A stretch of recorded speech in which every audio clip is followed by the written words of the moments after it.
I had the pleasure of speaking with Alex Vanover, also known as Captain Vanover. He is the 2017 MultiGP National Champion. He is also the 2018 MultiGP National runner-up. Now, we spoke about a lot of things, but specifically in this particular segment, we spoke about what it takes to become a top-notch, top racing pilot. Alex has raced all around the world in many situations, in many places, and he is truly a racing phenom. The guy is only 19 years old, but he carries himself as if he were much older. It was a pleasure to speak with him, and I hope that you enjoy this part of the interview as much as I did. Anyways, let's get into it.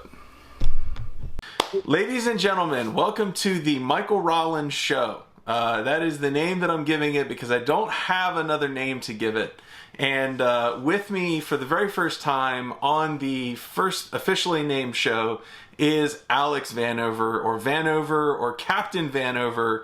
A man who is, by all measures, one of the fastest racers in the world, at least the second fastest, if not the fastest. And he has graciously given me a little bit of his time to come on the show today. And thank you, Alex, for coming on the show. Hey, anytime, Michael. Thanks so much for having me on here. I've been keeping up with you on YouTube, watching some of these interviews, and I was excited to get the opportunity to come on. Thank you. I'm totally stoked to have you on. I will say this, and this is not to toot my own horn, but it is exciting when people reach out and say, "Hey, I think this is cool. Let's talk."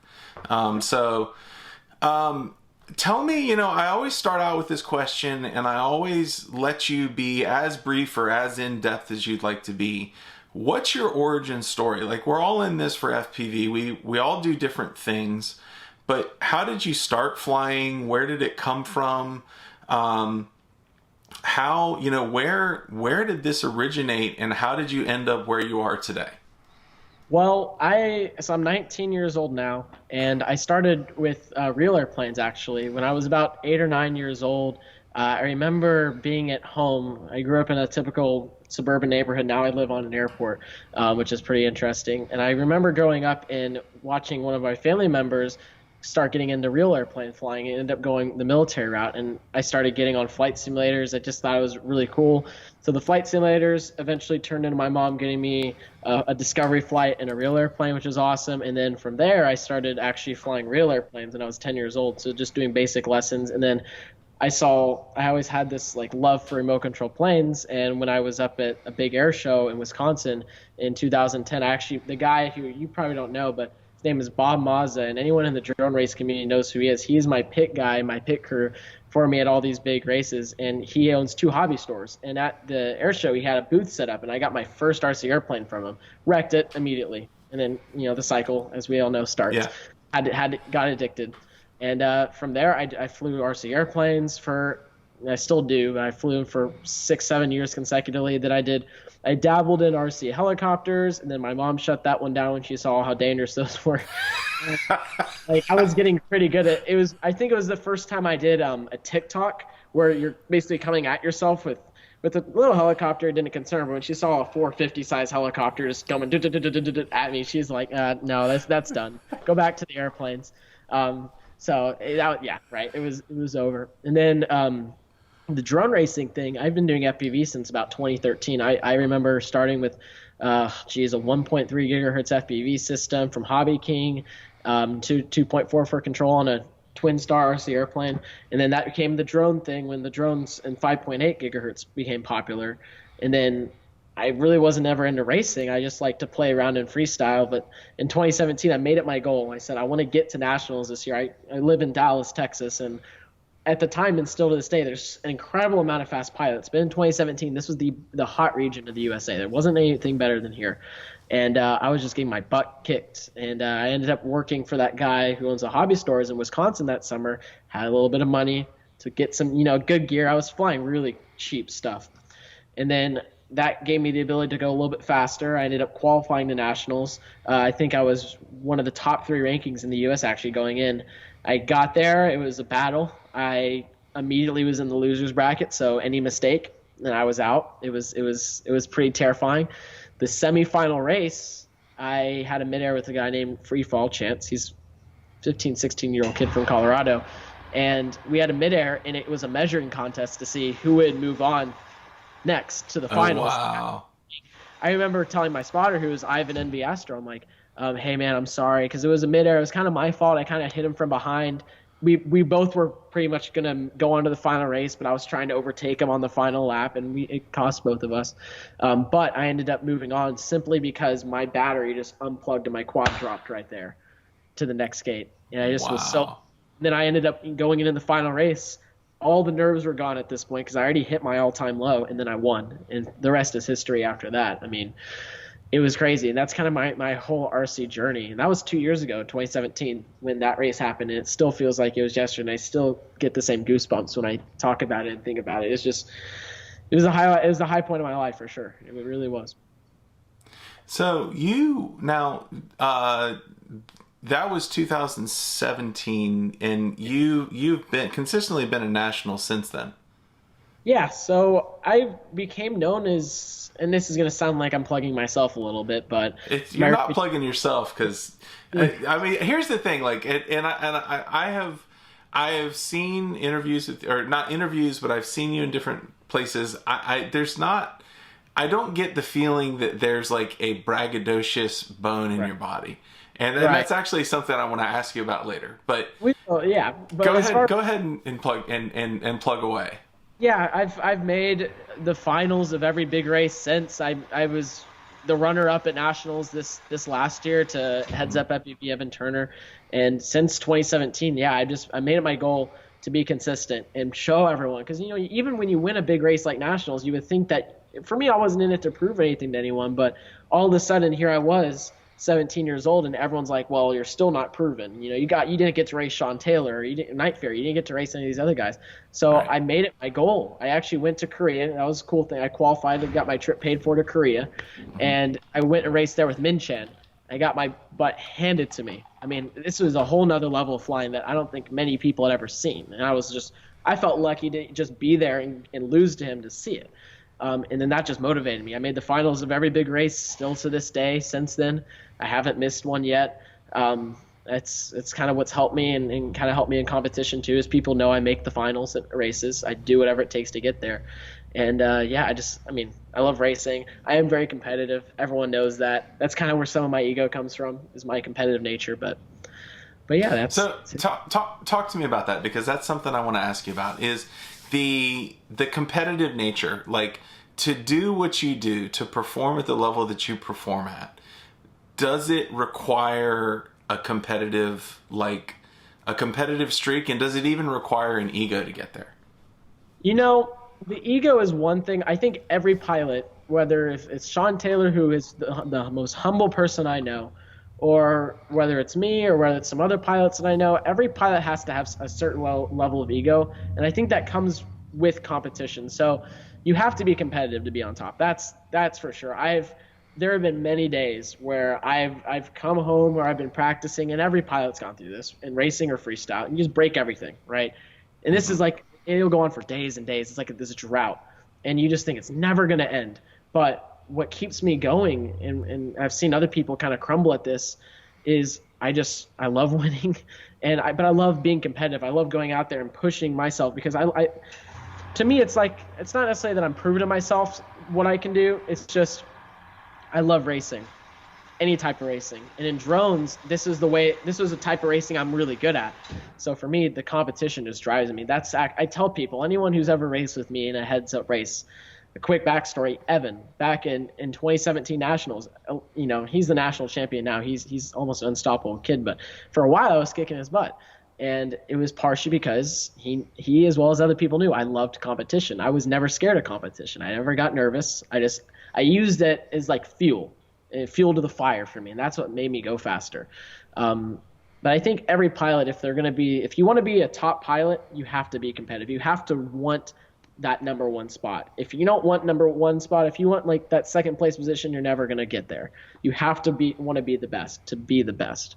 And on top of that, I do think having a little bit of an ego my ego kind of developed with that a little bit when I started continuously getting on top. There's always going to be people who doubt, like I said. People are like, oh, you still haven't done this. You still haven't proven that. And part of that's where the ego comes from. It's like, I kind of have. Here's my competitive nature, and here's my resume that I've developed over the last 2 years of racing to back that up. And the ego is also, if you look at any other sport, I watch a lot of UFC. Okay, and you watch people like Conor McGregor. I don't know if you know who he is. This fight, and he hasn't won every fight. He lost the last two. But he sells the fights, and he gets people hyped up. He looks people in the eyes and just talks mad crap about them. And I don't do that in drone racing, but I do feel like having that ego and that outgoing competitive nature gets people excited about the races. And, it gets me excited about the races as well. It's not like I'm doing it for everyone else necessarily. I'm doing it for myself. I love talking a little bit of smack to get. I did it to Evan, and, you could say it backfired, but he used me as motivation to be the best. And so it's you and I, we're head to head. It's nationals. It's the final race. Mm-hmm. What are you going to say to me or do to me or look at me? What are you going to do? Are you going to try to get in my head? What games are you going to play at that point in order to make sure that you win? I've done this at nationals. It was different, and I'll explain why in a minute. But at almost every race I go to, I usually try and I'm pretty outgoing until the final. And part of that is because I have to remind myself to focus. And I have people like my pit crew, or Bob, tell me, all right, focus on the race. This is what you need to put everything else aside. But, I'll go up to people, and one of the sayings that I've told someone that really got in their head, I'm not going to say the pilot because he's still a little bitter about it. It was at a race about a year ago. And I remember telling the guy I wasn't as fast as him in speed, but I was very competitive and very consistent. I ended up winning this race. And I remember telling him, I'm like, you know what? Just remember, when you're going through that gate, if I'm not in front of you, I'm going to be right behind you the entire time. And that's it. I'm not going to crash. I'm not. I just said, just so you know, if you don't see me in front of me, if I'm not in front of you, I'm right behind you. He hit the very first gate, this start-finish gate. And it's not even he tried to hole shot me big time. Many people have done this. So I like to get in people's heads a little bit, call it unfair. Drone racing is like any other racing sport. If you're at the top, I'm going to do that too. I want to go to a local race and get in some newbie's head and be like, hey, just remember, I'm going to be ahead. No. But when you're at a top level and you're at a final race or something, I think it's all strategy. It's not something I rely on, but it's something that kind of helps me. At nationals, I tried this with Evan a little bit, but he was rock solid and he took it like a champ. He was like, all right, whatever, you can talk. And it helped me a little bit throughout the day, but some people can persevere and overcome it. But regardless, it's still an effective strategy, and I love it for two reasons. It helps me some, and then it's fun. I don't know. It's fun. So here's an interesting side note. Evan's dad reached out, and just to kind of say, hey, listen, I love what you're doing. I love the interviews, and I said I would love to have you and or Evan on the show. And his response was, Evan does not want the limelight at all.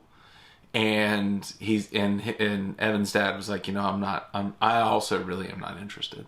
So it was really interesting to me to hear that both of them are, especially Evan, like he wanted to have his local TV station wanted to do an interview with him, and he was like, no, I'm not interested. And so it's really, I can see that a lot of that rock solidness probably comes from probably just not wanting to be in the limelight at all. But who knows? Anyways, well, maybe one day I'll get a chance to talk to him. Yeah, I'm sure you will. I think he'll turn around. I've seen him on a few podcasts and everything. He just takes a little bit. All right. I'll talk some crap in this interview. I'll get him on. There you go. All right. So tell me, besides, okay, so you're competitive. You've got at least a little bit of an ego. There's a little bit of trash talking that goes on. What else does it take to become the top racer in the world, or one of the top racers? We've said it before in any other any other sport, any other RC thing, practice. Lots and lots of practice, and you have to put your mind to it. I remember saying this quote, I'll say it right here, after I won nationals. And to put it frank, I kind of pulled it out of my butt, to be honest. Like, it was just one of these quotes, but it's something I've been thinking about. And I forget whoever it was, but someone asked me, what is one piece of advice you would give to people who are aspiring to be the best? And I said, you got to have fun. You're going to have your rough days where you go and you break a bunch of quads, and you're going to have those days over and over again. And you're going to have days where you go to races. I've had this happen recently. You're way ahead or something, and your equipment dies midair. And there's just some stuff that is completely out of your control, and it's going to be frustrating. But you got to remember to have fun. Look at everything from a positive attitude, and that's my best piece of advice. If someone wants to be the best, that's been my goal. I have to remind myself I'm going to have days where I'm just rock solid. I'm on it. I'm on fire. No one can touch me. I'm just racing well. And I instead of like being humble about those things, I use those as fuel to fire. Like, yeah, I got this. And then that way, when I hit my low points where I'm like, oh, I just can't do this, I have those high points to remind myself, like, no, you can do this. It's just this is a cycle. Can't always be on top. Ninchan and Evan, fantastic pilots, as well as other freestyle pilots, racing pilots. Doesn't matter. Everyone has their highs and everyone has their lows. It's a roller coaster that never ends. You just got to remember to have fun. If you want to be the best, have fun. Set a goal in mind and practice. If you don't practice, you're never going to get it. You just have to put your mind to something and just never give up. Did you practice today? Not today, actually. The last few days, this is odd for me. I'm usually flying every day, and the last few days I haven't been flying, but I've been working. I was recently on a trip in Florida with Rotor Riot, and we were doing some awesome filming for some cool episodes coming up, and I've been so focused, and this is a whole nother topic, but part of the reason I don't really post DVR anymore, at least in the last 2 months, is because I'm shifting away from DVR and posting my race videos and everything. I'm kind of focusing more on content that I don't want to say like sell in terms of money, but sell to people outside of this hobby. Like something that It's a 2-minute video. Look at what Johnny's doing. You could not know anything about FPV drones, and you could watch that entire video and be hooked to it. And he's the one. The freaking the drift video. Yeah. I mean, how many of those have we seen? And then Johnny gets in and does it, and it was next level.